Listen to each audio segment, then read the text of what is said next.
does not have any color, gender, or passport. Therefore, bridging the gap to access opportunities is fundamental.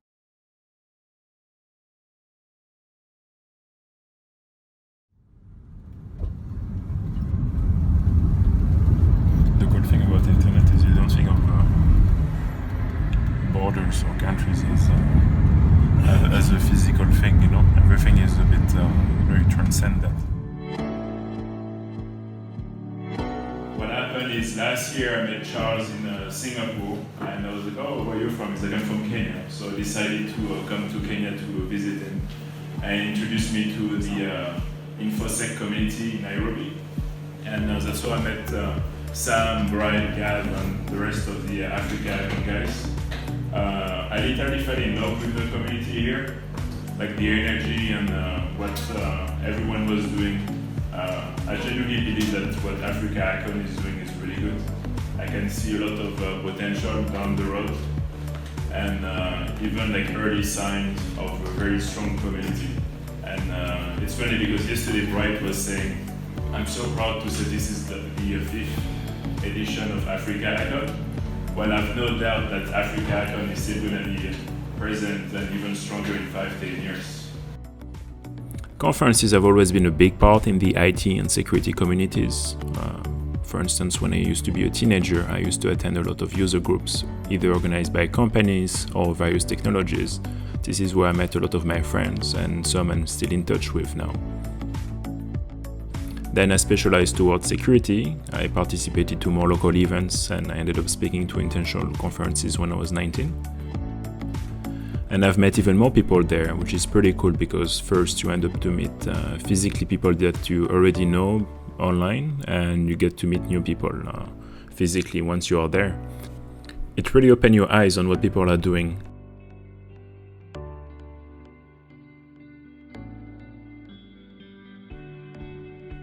When I was in my early 20s with some French friends around 2010, we started our own security conferences in Paris. The goal was to have a very technical conference with international speakers. It got really well received and it was pretty successful. It was actually the first time that we had a security event in France that was pretty focusing on bringing people from outside inside France and with English content. Most of the events in France were still very French oriented. There is always someone who is 18 who is really passionate and who just wants to learn more, especially if you look at the level of people who are like 18, 19, 20. You're going to make a presentation. We're going to do a presentation. Yeah? What are you going to talk about? Eggs and how it relates to antiviruses. How to break eggs. How to break eggs? Yeah, with a spoon. No. If you want. Stand. Some of them are really, really good. They have the same level as a senior engineer from Microsoft or Google, even though they're much younger. When you look at people's work, which is often what's happening online, there's no such thing as age discrimination because your opinion is only going to be based on the quality of the work produced by those people. One of those friends had what we call a hackerspace. So hackerspace is, to my opinion, what inspired a lot incubators and accelerators that we hear about now, that companies and governments are opening to stimulate the economy and to motivate people to open companies, except that it was not focused on business, it was purely focused on technology. And people get to learn a lot there, and you get to share like your knowledge with some other people locally once you are in a hackerspace. So I happened to just jump into cybersecurity. I need to get access to this computer.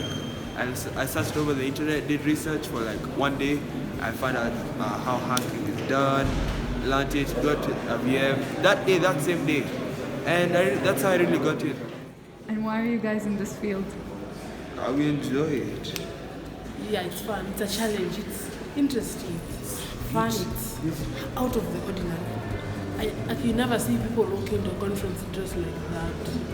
If you look normally dressed in suits. Suits. They look like they just walked out of bed. An 18-year-old looks like an old man. Fine. My name is Joseph. She's Eve Killer, our godmother, and he's Mike. And we're going to blow you away. That your antivirus is like a shell of an egg, and you yourself is the yolk inside the egg. So as hackers, we usually get spoons and we break the shell of the egg, and we do whatever we want with the yolk. We can take screenshot, webcam, all that. So that shell is really supposed to stop malicious software such as worms, trojans, adware, etc. It's cool. It's cool. Yeah. It's cool.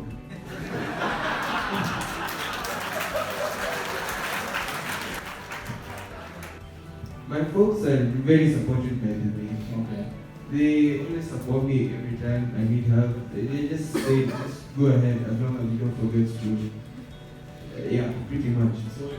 So where would you see yourself the next maybe 2 years from now, or in terms of, do you like Still in school. Colleges like Strathmore, they have the iLab, they have some facilities like that which are great, but we need to see more of that and more facilities to bring in more training from outside, give you more international exposure basically.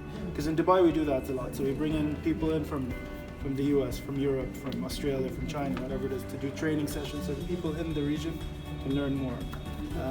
And that's what we tried to do with HackaHackOn. That's why we brought in all the people from Microsoft, etc., and everything else, so you get more exposure. We're very lucky because we have a lot of attendees coming from abroad, either if you're coming from like Uganda or San Francisco, we also have speakers coming from like all over, like Seattle, New York, our crew flew from Dubai just for this weekend community. We have people who flew from Senegal and Ghana. That's also like pretty cool, even though initially like AfricaHackOn was supposed to be the Eastern African conference, but we can see that the momentum of the community is like growing bigger and bigger. And remember yesterday when Bright was saying when they started AfricaHackOn, one of the vision was, well, going to DEF CON or Black Hat is way too expensive from East Africa, so the initial idea was to bring DEF CON to Africa. Well, Alex and Dev have been speakers frequently at Black Hat and DEF CON and other like big conferences. So this is for you, Bright. This is a gift. Kenya has been a dream trip, and so I really want to say thanks to Matt and the other conference organizers because this has really made my dream come true to be able to come to a country I've always wanted to come to with good friends and talk about security and get to meet lots of folks. So thank you to the conference organizers, and thanks everyone for coming out and hearing us today. When you miss your friends who are really good engineers, the best way to see them is to organize your own conference. So you have a really good excuse to invite a lot of your international friends, but also to make more new friends. That's what we did in Paris. This is also what we did in Dubai with OPCOD. Once you do your own conference, it's a really good excuse to invite some of the best security researchers in the world.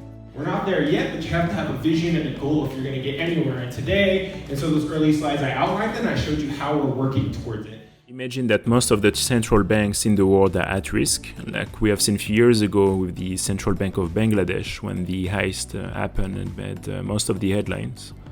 That risk is particularly present in Africa. A lot of the infrastructure are at risk because they are not properly secured.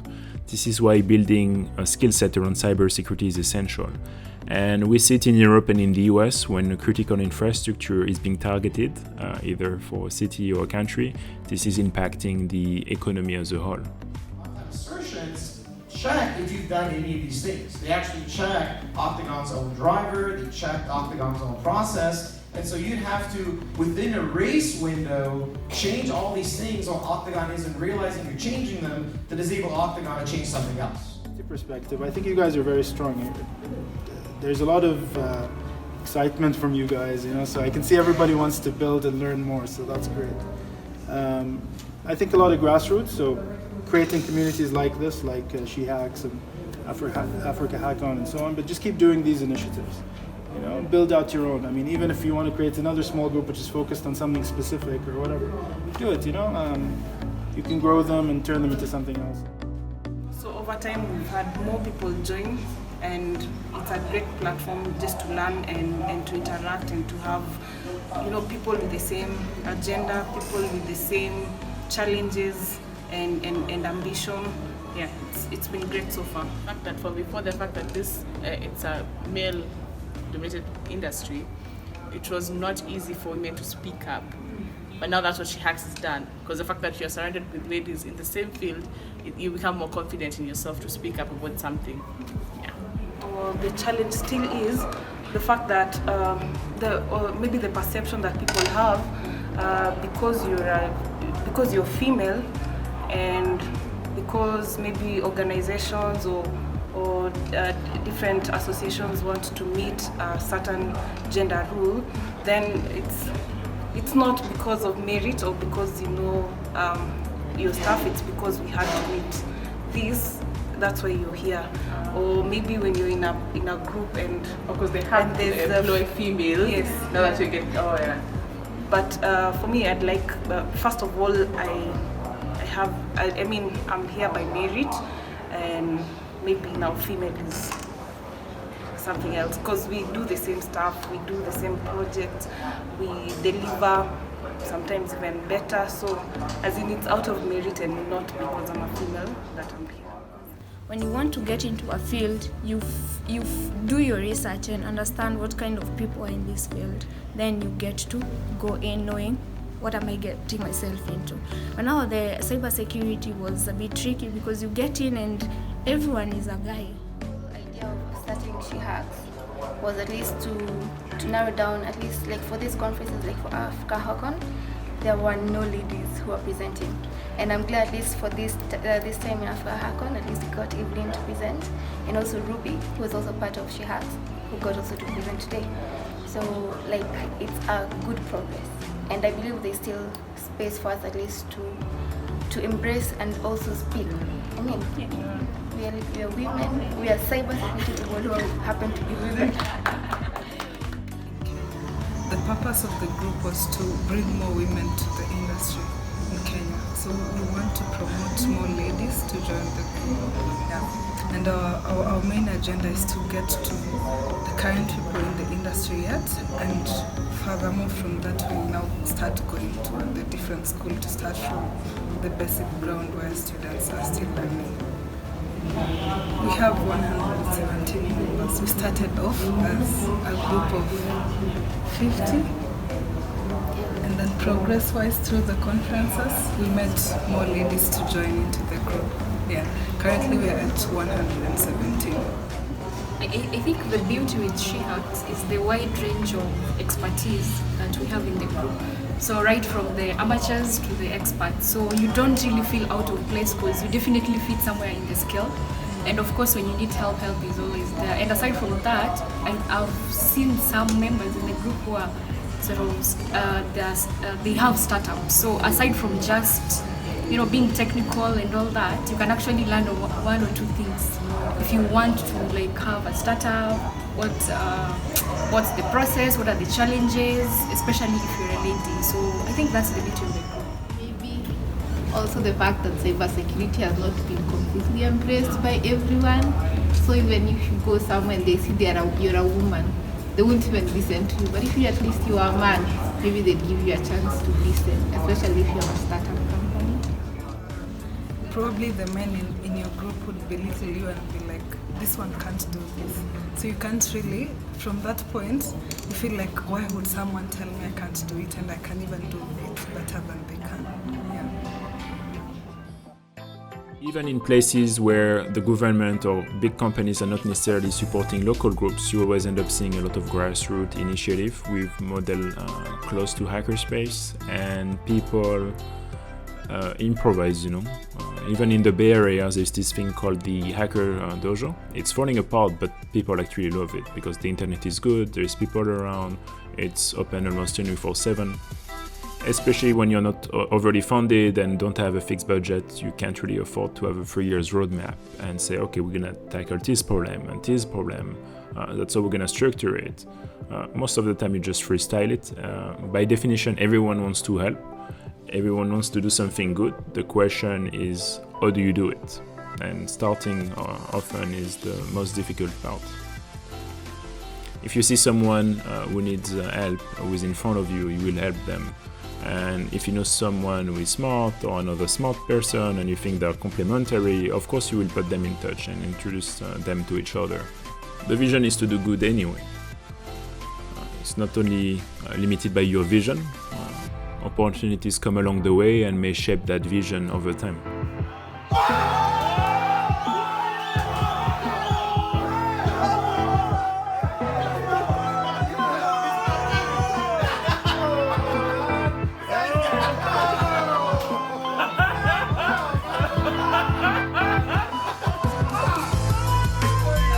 So this has been the best AfricaHackOn conference ever. There's a split we've been doing, and it's a lot of changes that we've seen. We're seeing 13-year-olds present again, but now it's two of them. We're seeing all sorts of foreigners coming in to actually spice it up. We've seen Upcode coming in to make sure that it's one of the best ever. And the audience, as usual, have been really great. I can't thank everybody enough. Well, the content has been great. I'm trying to ask the question is if Kenya is ready for cyber warfare. I guess the main point of having a conference and doing side events is mainly around community building, because it creates opportunities for the youth and makes opportunities more accessible, and everyone gets to do a lot of really cool stuff. As long as you keep learning, it helps you to stay flexible and to seize opportunities in front of you, which is not necessarily obvious in some cases. Instead of always having a plan or focusing on building a plan, because as we know, plans are really famous for not working as we plan them. Opportunities also may change over time based on your skills. The better you become, the better the opportunities. At least you spend time doing something good for yourself and for people around you, instead of spending that time, just on social media, on Instagram or Facebook. You can actually build a skill set for yourself, mentor people around you, and that's going to be very useful for yourself and maybe help you or someone else to provide for their family. The question should always be how you can use your time in a useful manner for yourself and for people around you.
Yay!